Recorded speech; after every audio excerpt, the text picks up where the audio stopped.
Jomar nasaktan pala ito sa sinabi ni Carla, hindi akalain ni Carla na totohanin ni Jomar ang kanyang sinabi.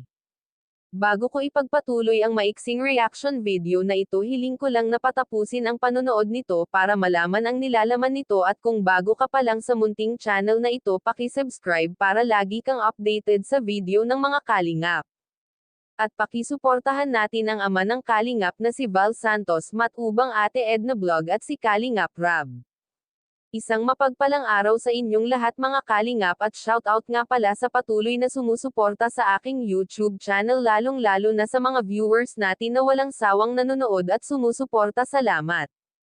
Medyo nasaktan nga itong si Jomar sa sinabi ni Carla kay Jomar na masyado na itong tumaba, at nang tanungin ni Jomar si Carla kung ano ang gusto nito sa isang lalaki, ay sinabi ni Carla na ang gusto nito sa isang lalaki ay macho.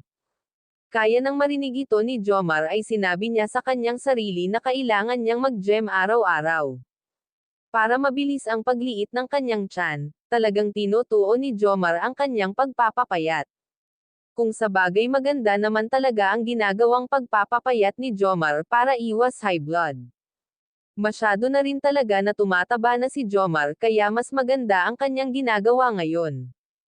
Pero sa bandang huli sinabi rin naman ni Carla kay Jomar na okay lang daw kung mataba na ito.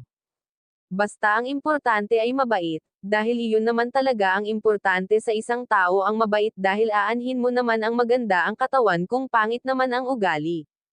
Pero buo na ang loob ni Jomar na magpapayat, dahil ayaw din naman nito na masyado na itong tumaba. Gusto rin naman nito na pamayat siya ng konti. Gagawin daw niya ito para sa kanyang sarili. Nakonsensya tuloy si Carla sa sinabi nito kay Jomar. Joke lang naman daw ang sinabi niya, hindi niya alam na totohanin ni Jomar ang sinabi niya. Hanggang dito na lang ang update ko mga kalingap, maraming salamat at God bless sa inyong lahat.